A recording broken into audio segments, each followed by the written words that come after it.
प्रेरणादायी व सुबोध जीवन जगण्यासाठी माझे चॅनल सरळ जीवनधारा सबस्क्राईब करा। आज मी आपणा सर्वच वडील सारखे नसतात हा प्रवासातील प्रसंग मी आपणापुढे सादर करणार आहे।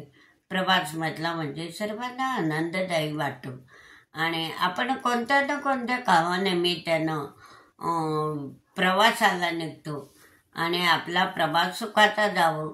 कोणी आपल्याला हॅपी जर्नी म्हणतं आणि तुमचा प्रवास सुखात जावो असा शुभेच्छा देता आणि त्या शुभेच्छा घेऊन आपण प्रवासाला निघतो।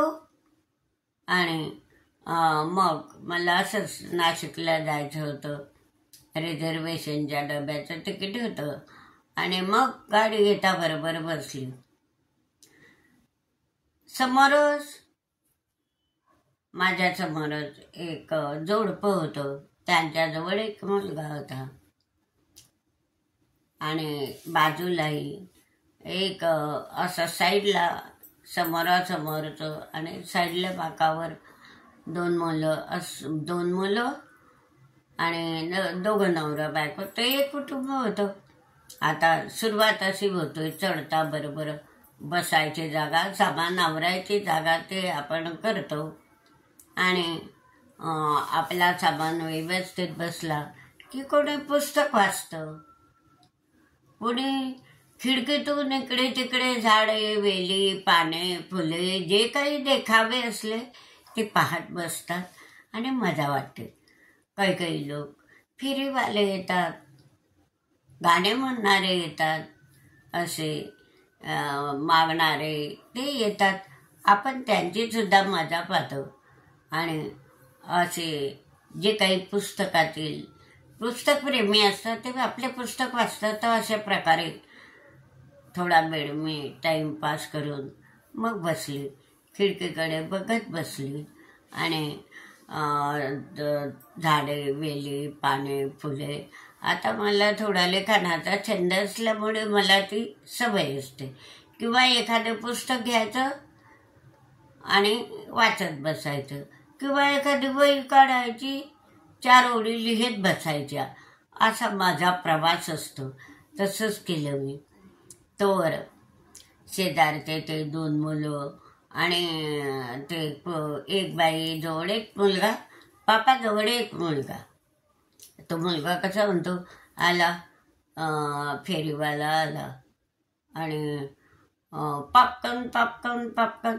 मग तो मुलगा म्हणतो बाबाला, बाबा बाबा बाबा बाबा मला पॉपकॉर्न घेऊन द्या ना, मला पॉपकॉर्न घेऊन द्या ना, घे म्हणतो, घे घे बेटे। एक एक पुढा दोघे भावांना दिला, खायला लागले, गपागप खायला लागले। आई वडील बघत होते, कौतुकाने बघत होते त्यांच्याकडे, खा बेटे खा बेटे खा बेटे असं करत होते आणि दोघे मुलं खात होते।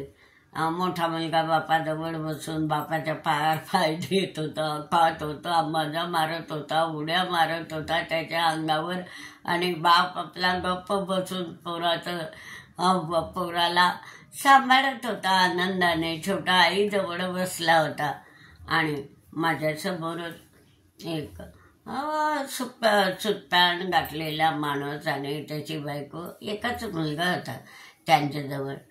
आणि मग तो पण म्हणायला लागला, मला पण म्हणे आई काहीतरी खायला पाहिजे। मग तो सुटपॅन्ट घातलेला माणूस म्हणतो, इस्त्रीच्या कपडेवाला म्हणतो, काय खातोय म्हणे, का फेरीवाल्याचं खातो का म्हणे, घरचं खायचं म्हणे, ते फेरीवाल्याचं असतं ते काय नसतं, काय खातो म्हणे ते खायचं नसतं। अशा प्रकारे त्याला लेक्चर द्यायला लागला, घेण्याच्या अगोदरच आणि खाण्याच्या अगोदरच। पण त्या मुलाच्या हाताखातर बायकोनं सांगितलं, घ्या म्हणे त्याला एक पाकिट। घेतलं, ते पाकिट घेतलं, शेंगदाणीचं पाकिट घेतलं। तर नीट खायचं बरं, गपागप खायचं नको, व्यवस्थित खायचं, खूप वेळ चावायचं, मग गिळायचं, मग ते अन्न आपल्याला खूप पचन होतं। असं तो बाप, सूट पॅन्ट घातलेला बाप त्या पोराला लेक्चर द्यायला लागला। तो परत आपला टक लावून खातच होता. तुम्ही बोला का काय करा, तो त्याचं खायचं काम करतच होता. आणि तो आपला बघ बरं 2-4 जण घेत जा, असं काय मूर्ती बघितलंय तोंडामध्ये, नरड्यामध्ये तो शेंगदाणा अटकेल, काही होईना, मला त्रास होईल, अशा प्रकारे तो मुलाला 2 शेंगदाणे सुद्धा खाऊ द्यायचं आणि त्याचं लेक्चरच चाललं. मग तो मुलगा करा, होऊ द्या ना पप्पा, असा पाय कर, अरे तो पाय तिकडे कर ना, माझ्या इस्त्रीचे कपडे आहेत, पाय तुझे पाय किती घाण आहेत, म्हणजे कपडे खराब होते. तो पप्पाचा मुलाला म्हणतो, आपलाच मुल आहे म्हणून असं करायचं असतं का. मी नुसती गंमत पाहत होती. लगेच मी इकडे ह्या कुटुंबाकडे पाहिलं तर त्या कुटुंबातले ते मुलं काय म्हणत होते, पप्पा पप्पा आता आम्ही पॉपकॉर्न खाल्ला, आता मला ते हे घेऊन द्या, शेंगदाणे घेऊन द्या. ह्या मुलाकडनं घेतले, त्यांना बी असं वाटलं पप्पा घेऊन द्यायचे, मग शेंगदाणे घेऊन द्या. मग त्या पप्पाने शेंगदाणेचे पाकिट घेतलं.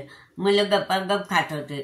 तो वडील असं ना म्हणायचा की हळू खा का काय, अरे लहान मुलं असतात ते कसे आपल्या मताप्रमाणे खातात, ते का असं काही एक नाना खातील का. तर ते मुलगा असा खात होता. ते दोघी नवराई बायको मुलांचं कौतुक करत होते आणि खात होते. खा बाबा. मोठा पोरगा चालला तर बापाच्या पायावर पाय येत होता, त्याच्या मांडीवर सरकत होता, गप्पागप शेंगदाणे खात होता. लहान बाळ आईच्या मांडीवर खात होता. गप्पा आपले दोघी जण बघत होते. त्यांच्या जवळूनच एखादा शेंगदाणा घ्यायचे, तोंडात घ्यायचं, ते सगळेच बसायचे. मुलांनाही आनंद वाटायचा. मग ते पोरं म्हणायचे, पप्पा एकच घ्या बरं, आम्हाला कमी होईल. हा भाऊ मी काही खात नाही, तुम्हीच खा. अशा प्रकारे आनंद व्यक्त करून खात होते. मग थोडा वेळ झाला. आता इकडे पाहिलं तो पोरगा, संपले का रे ते त्याचे पप्पा म्हणायचे, संपले का रे ते शेंगदाणे. हो म्हणे पप्पा संपले म्हणे. कसे काढले म्हणे, बारीक चावलं होतं ना, नाही तर पोटात कुटकुट करेल, हा असं होईल आणि ते पचन सुद्धा होणार नाही.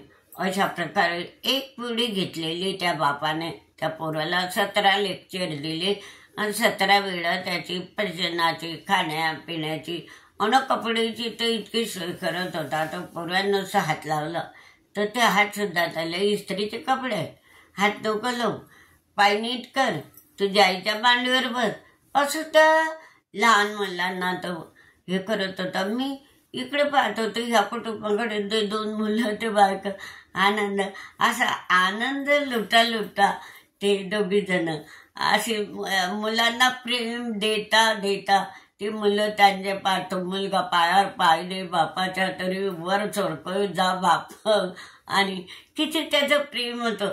2 पुढे खाल्ले तर बोलले पण नाही, खा बेटे, आणि लगेच ते उतरून गेले. ते आनंद लुटत दोघे हे उतरून गेले. आणि आता जो हा होता हा बसलेलाच होता. त्यांचा लांबचा प्रवास असेल म्हणून तो बसलेलाच होता आणि मी त्याची गंमतच पाहत होती. तर मला असं वाटलं की तो बाप होता, त्यानं तर काही त्याच्या मुलाला काही लेक्चर दिलं नाही. त्याचं किती प्रेम होतं त्याच्या मुलावर की पायावर पाय देत होता तरी त्याला वर घेत होता. कपड्याची किंमत नव्हती की माझे कपडे घालवते ना, हा बाप इकडे माझे कपडे हात डोकं लावू, मला ऑफिसला जावं लागतं, अमकं व्हावं लागतं. आई बी थोडं कोडमोडं तोंड करायची की असा कसा बाप आहे वगैरे, की आपल्या कपड्याला आपल्या मुलापेक्षा का आपले कपडे भारी असतात. अशा प्रकारचा संवाद मी नाशिकपर्यंत जाता जाता पाहिला. आणि लगेच नाशिक येताबरोबर मी उतरून गेली.